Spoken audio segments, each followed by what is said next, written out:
ஹல்லேலூயா. ஆண்டவராய் இயேசு கிறிஸ்துவின் இனிய நாமத்தில் நான் உங்களை வாழ்த்துகிறேன். அன்பானவர்களே, நம்முடைய தேவனாகிய கர்த்தர் நம்ம எவ்வளவாய் நேசிக்கிறார் என்பதை நம்மால் விவரிக்கவே முடியாது. அவருடைய அன்பை நம்மால் புரிந்து கொள்ளவும் முடியாது.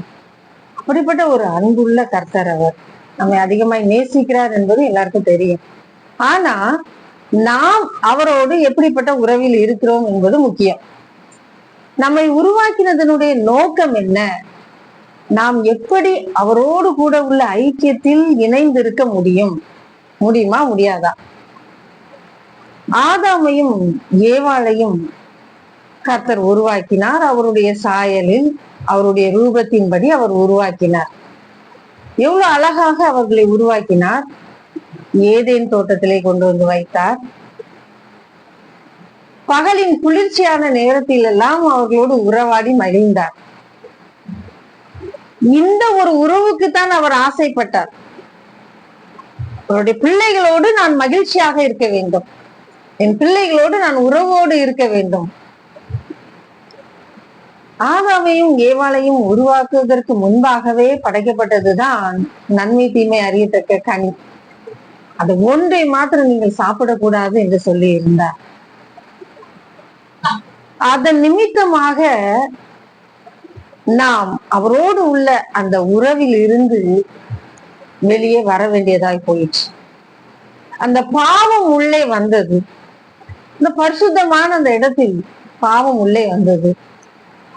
நம்முடைய சரீரத்தை பாவம் ஆளுகை செய்யும்படியாக அந்த பாவத்தை நாமாவே செய்துவிட்டோம். அதன் பிறகு ஜீவ விருட்சத்தின் கனியை நாம் கையை நீட்டி பறித்து சாப்பிட்டு அந்த பாவ சரீரத்தோடு சாகாத ஒரு வரத்தோடு அங்கே இருக்கக்கூடாது என்பதற்காக அவர் பூமியை பண்படுத்துவதற்காக நம்மை அனுப்பிவிட்டார். அப்படியே வெறுமனே நம்மளை கை கழுவி விடவில்லை. அவர் இழந்த அந்த உறவு மறுபடியும் வேண்டும் என்று அவர் விரும்பினார். ஆகவே அவர் மிகுந்த ஆவலோடு என்ன செய்வதென்று யோசித்து பார்த்தால், அவரை ஆராதிப்பதற்காகவும் அவரோடு உறவாடுவதற்காகவும் ஒரு பரிசுத்தமான ஒரு இடம் தேவைப்பட்டது. அதுதான் தேவாலயம். ஏதேன் தோட்டத்தில் இழந்த அந்த உறவை திரும்ப புதுப்பித்துக் கொள்ள வேண்டும் என்று சொல்லி அவர் விரும்பினார். அதுதான் அந்த தேவாலயம். ஆகவே தாவீதினிடத்தில் சொல்லுகிறார் கர்த்தர், எப்படியாவது எனக்காக ஒரு ஆலயத்தை கட்ட வேண்டும் என்று நீ விரும்புகிறாய், உன் மகனை வைத்து அதை செய்யலாம் என்று சொல்லி தீர்மானம் எடுத்து ஒரு ஆலயத்தை கட்டினதை நாம் பார்க்கிறோம். அந்த ஆலயத்தில் கர்த்தருடைய கண்களும் செவியும் கேட்கிறவைகளாக காண்கிறவைகளாக எப்பொழுதும் இருக்கும். அங்கே வருகிறவர்கள் தேவனுடைய ஆசீர்வாதத்தை பெற்றுக்கொள்ள வேண்டும் என்று அவர் விரும்பினார். அழகான ஒரு ஜெபத்தையும் அவர் செய்தார். அதன்படி அந்த ஆலயத்தில் தேவனுடைய பிரசன்னத்தை நம்மால் உணர முடிந்தது. ஆனால் அங்கும் ஒரு தவறு நடந்தது. மனாசே 2 ராஜாக்கள் 21ஆம் அதிகாரம் வசனம் 4, 5, 6, 7 வசனத்தில் நாம் பார்த்தோமானால், ஆலயத்தில் பலிபீடங்களை கட்டி வானத்தின் சேனைகளுக்கெல்லாம் பலி செலுத்தப்பட்டது. அது மாத்திரமல்ல, அவன் பண்ணி இருந்த தோப்பு விக்கிரகங்களை கொண்டு வந்து அங்கே வைத்தான். அது மாத்திரமல்ல, தன்னுடைய குமாரர்களையும் குமாரத்திகளையும் தீ மிதிக்க பண்ணினான். அநேக அக்கிரமங்களை அவன் செய்ய ஆரம்பித்தான். எங்கு? தேவனுடைய ஆலயத்தில், பரிசுத்தமாக்கப்பட்ட அந்த இடத்தில், பரிசுத்த தெய்வம் உலாவி வருகிற அந்த இடத்தில் அசுத்தத்தை கொண்டு வந்து வைத்தார். ஆகவே தேவனால் அங்கு உலாவ முடியாத ஒரு சூழ்நிலை. அன்பானவர்களே, எவ்வளவு ஒரு பரிதாபம் பாருங்க. நீங்கள் கஷ்டப்பட்டு உங்க பிள்ளைகளை பெற்றெடுத்திருக்கிறீர்கள். அந்த பிள்ளைகளோடு ஐக்கியமாக இருக்க வேண்டும், அன்பாக இருக்க வேண்டும், உறவாடி மகிழ வேண்டும், பிள்ளைகளும் நானும் சந்தோஷமாக இருக்க வேண்டும் என்று விரும்புகிறோம். அதற்கான கால சூழ்நிலைகள் எல்லாம் வேண்டும் என்று விரும்புகிறோம். சிலருக்கு அந்த பாக்கியம் கிடைக்கிறது. கணவன், மனைவி, பிள்ளைகள் என்று சொல்லி ஒற்றுமையாக இருக்கவும் சந்தோஷமாக வாழவும் செய்கிறார்கள். சிலருக்கு அந்த பாக்கியம் கிடைக்கவில்லை. காரணம் என்ன? இந்த பாவம் தான், இந்த பொல்லாத குடி, அந்த பாவம் தான், இந்த பொல்லாத விபச்சாரம், அந்த பாவம் தான், தேவையில்லாத உறவுகள், அந்த பாவம் தான் உள்ளே வந்து இந்த குடும்பத்தின் சந்தோஷத்தை கெடுத்து போடுகிறது, நிம்மதியை குலைத்து போடுகிறது. கணவன், மனைவி, பிள்ளைகள் என்று குடும்பமாக மகிழ்ச்சியாக இருக்க வேண்டும் என்று நினைக்கிற நேரத்தில் இந்த பாவம் அவர்களை தலைகீழாக மாற்றி போடுகிறது. நிம்மதியற்று அவர்கள் காணப்படுகிறதை பார்க்கிறோம். நான் சொன்னேன் இல்லையா, ஒரு சில குடும்பங்கள் தான் சந்தோஷமா இருக்காங்க, மற்ற எல்லாருமே கவலையோடு தான் இருக்கிறோம். இந்த செய்தியை கேட்டுக்கொண்டு இருக்கிற என் அன்பு சகோதரனே, சகோதரியே, நீங்களும் கூட உங்கள் குடும்பம் உடைக்கப்பட்டதை நினைத்து கவலைப்பட்டு கொண்டிருக்கலாம். இப்படிதான் கர்த்தருடைய மனதும் வேதனையில் இருந்தது. அவருக்கு என்ன செய்வதென்று தெரியவில்லை. ஆசை ஆசையாய் தன் பிள்ளைகளோடு உறவாடி மகிழலாம் என்று தோட்டத்தை உருவாக்கி அதை நடுவிலே கொண்டு வந்து வச்சாரு. ஆசை ஆசையாய் ஒரு ஆலயத்தை கட்டி அதை பரிசுத்தப்படுத்தி இந்த பரிசுத்தர் அந்த இடத்திலே உலாவி வரலாம் என்று ஆசைப்பட்ட அங்கேயும் கொண்டு வந்து எதை வச்சுட்டான்? இந்த அசிங்கத்தை செய்து கொண்டு இருக்கிறார்கள். எப்படி பரிசுத்தர் அங்கு வர முடியும்? அவரை ஆராதிக்கிற இடத்துல நான் வருவேன்னு சொன்னது உண்மை, ஆனா அங்க பரிசுத்தம் இல்லையே. அவர் யோசிக்க ஆரம்பித்தார், நான் என்ன செய்வது? இன்றைக்கும் நீங்கள் உங்கள் குடும்பங்கள்ல வேதனைப்பட்டு கொண்டு இருக்கிறீங்க. கணவனும் மனைவியும் பிரிந்து காணப்படுகிறீர்கள். அல்லது அவர் குடித்து விட்டு ஒரு பொறுப்பு இல்லாதவராய் இருக்கிறார். பிள்ளைகளுக்கு வேண்டியதை வாங்கி கொடுக்கறது கிடையாது, பிள்ளைகளோட அன்பா பேசுகிறது கிடையாது, பிள்ளைகளை கூட்டிக் கொண்டு எங்கேயும் போகிறது கிடையாது. அவர் உண்டு, அவர் வேலை உண்டுன்னு இருப்பாரு. அவர் பாட்டுக்கு வருவாரு, என்னமோ சத்திரம் மாதிரி. நிறைய பேருக்கு அப்படிதான் இருக்கு. குடும்பம் அது ஒரு மகிழ்ச்சியான இடம் என்று இல்லை. வருவாங்க, என்ன சாப்பாடு, சாப்பிட வேண்டியது, அவங்க பாட்டுக்கு இருக்க வேண்டியது, எதை குறித்தும் கவலைப்படுறது இல்லை. மனைவி எதையாவது சொல்லணும்னு ட்ரை பண்ணாலும் ஃபுல் போதையில இருப்பாங்க. அப்புறம் எங்க மண்டையில ஏற, அவ்வளவுதான். இந்த மனைவி அழுது கொண்டு இருக்க வேண்டியதுதான். பிள்ளைகள் அப்பாவோட அன்புக்காக ஏங்கிட்டு அது ஒரு பக்கம் போகும். இந்த மாதிரியான சூழ்நிலையில் நீங்கள் ஒருவேளை இருந்து கொண்டிருக்கலாம். அவர்கள் நாதற்கும் அதே நிலைமை வந்தது. ஆசை ஆசையாய் உருவாக்கி தன் பிள்ளைகளோடு உறவாட வேண்டும் என்று நினைக்கிற நேரத்தில் சத்துரு உட்புகுந்து அந்த உறவிலே ஒரு பிளவை ஏற்படுத்தி விட்டார். இந்த கணவனும் மனைவியும் ஒன்று சேர மாட்டார்களா? சந்தோஷமா வாழ்ந்து விட மாட்டோமா என்று ஏக்கங்கள். ஆனால் இந்த பொல்லாத பாவத்தை தொடர்ந்து செய்து கொண்டே இருந்தால் எங்க அந்த குடும்பம் கட்டப்பட முடியும்? மறுபடியும் அது எப்படி தளிர்க்கும்? யோசித்து பாருங்கள். உங்களுடைய பிடிவாதத்தினாலும் உங்களுடைய விடா முடியாத பாவத்தினாலும், நான் இந்த பாவத்தை விடவே மாட்டேன், இந்த குடியை நான் விடவே மாட்டேன், நான் இப்படிதான் வாழ்வேன், நான் இந்த பொம்பளையை விட்டு வரவே மாட்டேன், நான் இந்த ஆம்பளையை விட்டு வரவே மாட்டேன், இந்த பாவத்துக்குள்ளே தான் நான் இருப்பேன், என் குடும்பம் எப்படி இருந்தா எனக்கு என்ன, என் பிள்ளைங்க எப்படி இருந்தா எனக்கு என்ன, அவங்களுக்கு என்ன ஆசை இருந்து எனக்கு என்ன.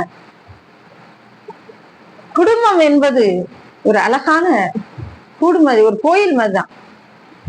அங்கதான் சந்தோஷத்தை பார்க்க முடியும், அங்கதான் பரிசுத்தத்தை பார்க்க முடியும், அங்கதான் நிம்மதியை பார்க்க முடியும், அங்கதான் ஒருத்தருக்கு ஒருத்தர் தயவு அன்பு பகிர்ந்து கொள்ளுற இடமே குடும்பம் தான். இதுக்குள்ள பாவத்தை கொண்டு வந்தா எப்படி இருக்கும்? தேவையில்லாத காரியத்தை உள்ள கொண்டு வந்தா எப்படி இருக்கும்? எல்லா அநியாயத்தையும் உள்ள கொண்டு வந்தாச்சு. புரியுதா? இப்போ கர்த்தரும் அதே சூழ்நிலையில இருக்கிறார். மனாசே கர்த்தரை வேதனைப்படுத்தும்படியாக தேவையில்லாத அநேக காரியத்தை செய்துட்டார். கர்த்தருடைய பிரசன்னம் அந்த ஆலயத்தை விட்டு வெளியே போயிட்டு, எல்லாம் பேய்களுக்கும் பிசாசுகளுக்கும் ஆராதனை மட்டுமல்ல, வானத்தில் உள்ள சேனைகளுக்கெல்லாம் ஆராதனை. அப்ப என்ன பண்ண முடியும்? தேவன் தம்முடைய ஜனத்தை அதிகமாக நேசிக்கிறார், அவர்களோடு உறவாட வேண்டும் என்று ஆசைப்படுகிறார். சரி, என்ன செய்யலாம்? அவர் யோசித்தார், உங்களுடைய என்னுடைய இருதயத்தை அவர் ஆலயமாக மாற்ற வேண்டும் என்று விரும்பினார். அவரே ஆலயமாகவும் அந்த ஆலயத்திற்குள் இருக்கிற ஆலயமாக உங்களையும் என்னையும் மாற்ற வேண்டும் என்று அவர் விரும்பினார். ஆகவேதான் அவர் சொல்லுகிறார், யோவான் 2ஆம் அதிகாரம் 19ஆம் வசனம், யோவான் 2ஆம் அதிகாரம் 21ஆம் வசனம், இதெல்லாம் எடுத்து வாசித்து பாருங்க. அது மாத்திரமல்ல, ஆலயத்தில் விற்கிறவர்களையும் கொள்ளுகிறவர்களையும் பார்த்து, இது எல்லா ஜனத்திற்கும் செபவீடா இருக்கிறது, இதை நீங்க இவ்வளவு அசிங்கப்படுத்துகிறீர்களே என்று சொல்லி மனவேதனைப்பட்டார். அன்பானவர்களே, அவர் எடுத்த முயற்சி என்ன தெரியுமா? இழந்து போனதை தேடவும் ரட்சிக்கவுமே மனுஷகுமாரன் வந்தார் என்று சொல்லப்பட்டிருக்கிறதே. அந்த இழப்பு என்ன? அவரோடு கூட இந்த உள்ள உறவு தான் நாம் இழந்து போனோம். அதை மறுபடியும் தூக்கி எடுக்க வேண்டும் என்று சொல்லி அவர் ஆசைப்பட்டார்.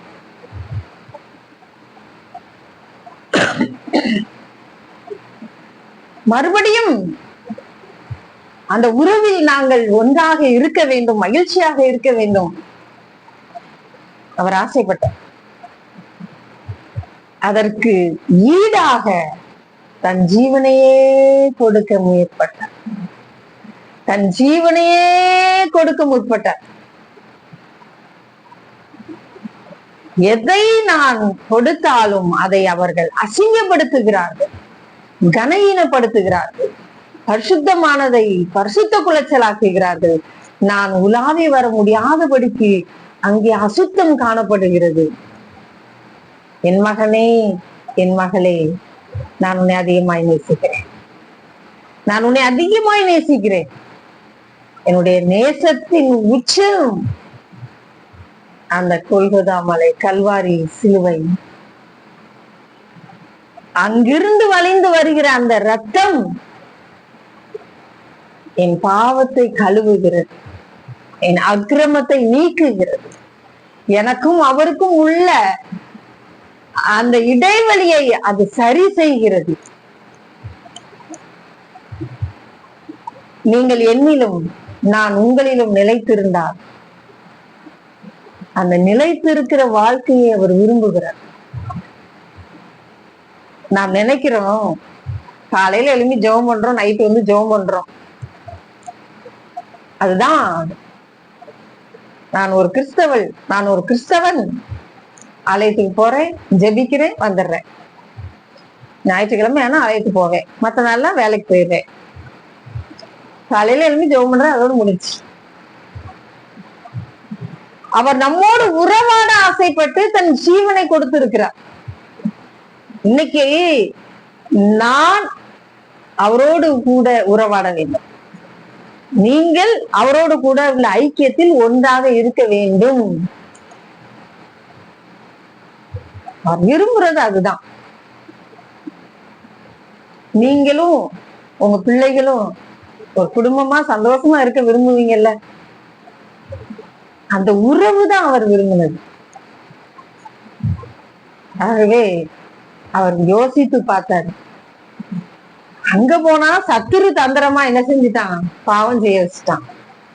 ஆலயத்தை தீட்டுப்படுத்துறாங்க, அங்கேயும் நிம்மதி இல்லை. ஆனா ஒண்ணு யோசிச்சாரு, நான் என் பிள்ளைகளுக்கு என் ஜீவனையே கொடுத்து அந்த உறவை தக்க வைத்துக் கொள்ள போகிறேன். மறுபடியும் அந்த உறவில் நாங்கள் மகிழ்ந்திருப்போம். அதை யாராலையும் தடுக்க முடியாது. ஆமாங்க, உங்க இருதயத்தை இன்னொரு ஆள் அசிங்கப்படுத்திட முடியுமா? ஆலயத்தை மனசை அசிங்கப்படுத்தலாம். ஏன்னா அவன் ராஜாவா இருந்தான், அவன் கட்டளைக்கு மக்கள் பயந்தாங்க. ஆனா உங்களுடைய இருதயத்தை தீட்டுப்படுத்த இந்த உலகத்துல யாராலையும் முடியாது.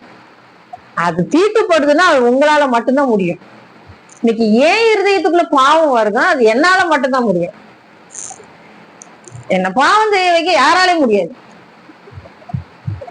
பொல்லாத பிசாசு நிச்சயமா முடியாது. அவன் தந்திரக்காரன்.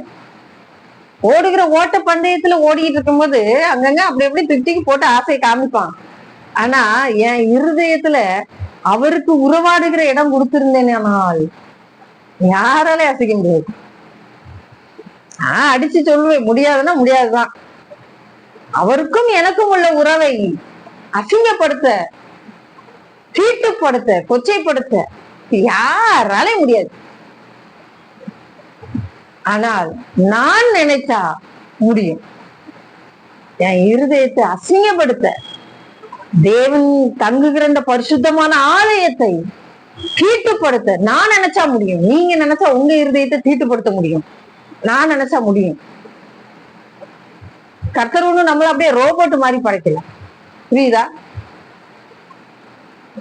இன்னைக்கு கூட ஒரு ரோபோட்டை பார்த்தேன். அதுக்கு அழகான ஒரு பேர் வேற இருக்கு. பேர் சொன்ன உடனே அது ஒரு பாட்டு பாடுது, பேரை சொன்ன உடனே ஆனாய்க்குது, பேரை சொன்ன உடனே டைம் சொல்லுது. ஆச்சரியமா இருந்துச்சு. அப்ப பாத்துக்கோங்க, நம்மள அப்படியே படைச்சாரு கர்த்தர். அவருடைய பிள்ளைகளாக உருவாக்கி வச்சிருக்கிறாரு. அதனாலதான் அவர் நமக்காக ஜீவனையே கொடுத்தார். அவருடைய ரத்தத்தினால நாம கழுவப்பட்டு பரிசுத்தமாக்கப்பட்டு நீதிமான்களாக்கப்பட்டு நித்திய ஜீவனை பெற்றுக் கொள்கிற அந்த மாபெரும் பாக்கியத்தை பெற்று இருக்கிறோம். 1,00,000 பேர் மரணத்துக்கு உள்ளானா, நல்லா கேளுங்க, 1,00,000 பேர் மரித்தா ஒருத்தர் தான் பரலோகத்துக்கு போறாங்க. நம்புறீங்களா? 1,00,000 மக்கள் மரித்தால் ஒருத்தர் தான் பரலோகத்துக்கு போறாங்க. சின்ன வயசுல அருமையான ஒரு பாடல், நல்ல மின் கூடையில் சேர்த்திடுவார், ஆகாததை தள்ளுவார், நல்லோரை இயேசுவில் சேர்ப்பார், பொல்லா மாந்தரை தள்ளிடுவார், அன்பர் இயேசு வாழும் பரலோகம் என்றும் இன்பம், அங்கு சமாதானம், அது தூதர் வாழும் பரலோகம், அந்த ராஜ்யத்தை சுதந்தரி. அப்படிதான் அவர் சொன்னார்ல. மீனவர்களை பார்த்த உடனே சொன்னாரு, அப்பா நீ வலைய போடுற, மீனை பிடிச்சிட்டு வர, நல்ல மீனை பார்த்து செலக்ட் பண்ணி அங்க எடுத்து வைக்கிற, கெட்டதெல்லாம் எங்க போகுது? குப்பைக்கு போகுது. அது போலதான் பரலோக ராஜ்யம்னு சொன்னாரு இல்லையா? அப்படித்தான். அப்போ இந்த உலகத்தில் இந்த நொடி, நான் மரிக்கிற நொடி, அது வரைக்கும் இந்த நொடி, நான் மரிக்கிற நொடி, இதற்கிடையில் இருக்கிற அந்த வாழ்க்கை, வாழ போற அந்த கேப், 50 வருஷமா, 60 வருஷமா, 70 வருஷமா, 80 வருஷமா, இதுல எந்த பிளவும் வரக்கூடாது. கிறிஸ்துவுக்கும் எனக்கும் எந்த பிளவும் வரக்கூடாது. அவரை விட்டு நான் பின்வாங்க கூடாது. அப்படியே ஒன்றா இருந்தால் அந்த ராஜ்யத்துக்குள்ள போவேன் இல்லையா?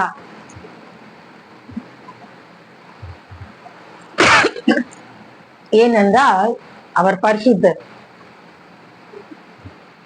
அவர் நம்மை அவரோடு கூட நித்திய காலமாய் வைத்திருக்கும் படிக்கு தன் ஜீவனை ஒரு பொருட்டாக எண்ணாமல் அதை நமக்காக பரிசாக கொடுத்திருக்கிறார். இது லேசான காரியம் அல்ல. அவர் சிலுவையில் கடைசியாக பிதாவே உம் கரங்களில் என் ஆவியை ஒப்புவிக்கிறேன் என்று சொல்லி முடித்த அந்த நொடி தேவாலயத்தின் திரைச்சீலை மேல் தொடங்கி கீழாக இரண்டாக கிழிந்தது என்று சொல்லப்பட்டிருக்கிறது. எதற்கு? எதற்கு? அது வரைக்கும் ஆராதனை செய்தார்கள். எப்படி? மகாபரிசுத்த தலம். அது தேவாலயத்தின் திரைச்சீலை கிழிந்தது பாத்தீங்களா? அது சாதாரணது இல்ல. மகாபரிசுத்த தலத்துக்குள்ள அவங்க போக முடியாது. நீங்களும் நானும் போக முடியாது. ஆசாரியர்கள் மட்டும்தான் போகணும். அவங்க பரிசுத்தமான இருந்தாதான் போகணும். அதுவும் இடுப்புல ஒரு கயிறு கட்டியிருப்பாங்க, மணி தொங்கிட்டு இருக்கும், சத்தம் கேட்கும். சத்தம் இல்லைன்னா அவருக்கு ஏதோ ஆயிடுச்சுன்னு கயிறை மெதுவா இழுப்பாங்க, செத்த பணமா வந்து கிடப்பாரு. அதுதான் மகாபரிசுத்த தலம். கர்த்தருடைய பிரசன்னத்தை உணர முடியாது. அப்படி உணர்வதற்கு பரிசுத்தம் தேவைப்பட்டது. பாவ சரீரத்தோடு அவரோடு ஐக்கியமா இருக்க முடியாது. ஆகவே அவர் யோசித்து பார்த்தார், என் ஜனங்களோடு நான் ஐக்கியமா இருக்க வேண்டும், அவர்கள் என்னோடு ஐக்கியமாக இருக்க வேண்டும். இதோ வாசற்படியில் இருந்து கதவை தட்டுகிறேன். ஒருவன் என் சத்தத்தை கேட்டு கதவை திறந்தால் உள்ளே பிரவேசித்து அவனோடு கூட போஜனம் பண்ணுவேன், அவனும் என்னோடு கூட போஜனம் பண்ணுவான். என் பிதாவின் சித்தத்தின்படி செய்கிறது என்னுடைய போஜனமாய் இருக்கிறது என்று சொன்னார். அந்த பிதாவின் சித்தத்தின்படி செய்வதற்காக நாம் அவரோடு கூட உள்ள வாழ்க்கை வாழ வேண்டும். யோசித்து பார்த்தா, ஏன்பா நீ இதுல கொண்டு போய் அதை வைக்கிறியா, அதுல கொண்டு போய் இதை வைக்கிறியா, வை, என்ன வேணாலும் பண்ணு. ஆனா இனி எனக்கும் என் பிள்ளைகளுக்கும் உள்ள உறவை உன்னால ஒன்னும் பண்ண முடியாது. அது தோற்று போகணும். நீ தோற்று போனது. எங்க அப்பா சிலுவையில உன்னை ஜெயிச்சுட்டார். என் அன்பு மகனே, என் அன்பு மகளே, இதை கேட்டுக்கொண்டிருக்கிற எனக்கு அன்பானவர்களே, ஜெயிச்சவருடைய பக்கத்துல நம்ம நின்றுட்டு இருக்கிறோம். அவருக்கும் நமக்கும் உள்ள உறவு எப்படி இருக்கிறது? இன்றைக்கு அவருடைய ரகசிய வருகை இருக்குமானாலும் அவரோடு கூட நான் இருப்பேன். ஏன்னா நான் இங்க அவரோடு கூட இருக்கேன். இங்க அவரோடு கூட உள்ள உறவு சரியாக இருக்கிறது. நானும் அவரும் ஒன்றா இருக்கிறோம். அப்படி இருந்தா அவர் வரும்பொழுது அவரோடு கூட நான் போவேன். எனக்கு என்ன கவலை? இங்கே நான் அவரோட தான் இருக்கேன், அங்கேயும் நான் அவர் கூட தான் இருப்பேன். இந்த உறவை புதுப்பிக்கவும் பலப்பிக்கவும் தான் அங்க சிலுவையில அவர் ஜீவனை கொடுக்க வேண்டியதா இருந்தது. அதனாலதான் ஒரு முறை பரம ஈவின் அளவை ருசி பார்த்து விட்டு அதை அற்பமாய் நினைத்து பாவத்தை நாம் செய்தால் தேவகுமாரனை நம் காலின் கீழ் போட்டு மிதிக்கிறதுக்கு சமம் என்று சொல்லப்பட்டிருக்கு. பரம ஈவை நாம் ருசி பார்த்திருக்கோம். பிதாவானவர் நமக்கு கொடுத்த அந்த ஈவை நாம் ருசி பார்த்திருக்கோம். அன்பானவர்களே, இன்னைக்கு ஒருவேளை உங்க குடும்பங்கள் சிதைக்கப்பட்டு இருக்கலாம். கணவர் ஒரு பக்கம், மனைவி ஒரு பக்கம், அல்லது கணவர் குடிச்சிட்டு வர்றாரு, விபச்சாரம் வேசித்தனம் வீட்டுக்குள்ள இருக்கு, நோயினால நம்ம வேதனைப்பட்டுக்கிட்டு இருக்கிறோம், கடன் பிரச்சனை ஒரு பக்கம், எங்க பார்த்தாலும் எனக்கு எதிராக இருக்கிற பிரச்சனைகள், போராட்டங்கள், குடும்பத்துல இருக்கிற வேதனையை பத்தி நீங்க ஃபீல் பண்ணிட்டு இருக்கீங்களா? நானும் என் பிள்ளைகளும் நிம்மதியா சாப்பிட்டது இல்லையே, நானும் என் பிள்ளைகளும் நிம்மதியா இருந்த பாடு இல்லையே, ஒரே போராட்டம், மாமியாருக்கு மாமனாருக்கு போராட்டம், இல்லைன்னா எங்க வீட்டுக்கார பிரச்சனை போராட்டம் பண்றாருமா. இன்னைக்கு இந்த நொடி ஒரு அற்புதம் உங்க வீட்டுடைய நடக்க போகுது. விசுவாசிக்கிறீங்களா? விசுவாசிக்கிறீங்களா? நான் சொல்றேன், நடக்கும், கட்டாயமா நடக்கும். அப்படியா? ஆமா, ஒப்பு கொடுங்க. என்னன்ட்டு, அப்பா உமக்கும் எனக்கும் உள்ள உறவை நான் புதுப்பிச்சுக்கிறேன். முதலாவது கர்த்தருக்கும் நமக்கும் உள்ள உறவு சரியா இருந்தா இந்த உலக காரியங்கள் சரி பண்ணப்படும். அடுத்து உங்க கணவருக்கும் உங்களுக்கும் உள்ள உறவு, அடுத்து உங்களுக்கும் உங்க பிள்ளைகளுக்கும் உள்ள உறவு தேவன் சரி செய்ய வல்லவராய் இருக்கிறார். முப்பரினுள் சீக்கிரத்தில் ஆறாது. உங்க குடும்பத்தையும் உங்களையும் கர்த்தரையும் பிரிக்கணும்னு யாராவது நினைச்சாங்கன்னா அது நடக்கிற காரியமா? ஏன்னா நாம எப்படி இருக்கோம்? ஒண்ணுக்குள்ள ஒண்ணு பிணைக்கப்பட்டு இருக்கிறோம். ஒண்ணுக்குள்ள ஒண்ணு பிணைக்கப்பட்டு இருக்கோம். அடுத்து பார்க்கலாமா? யார் வந்தாலும் அறுக்க முடியாது.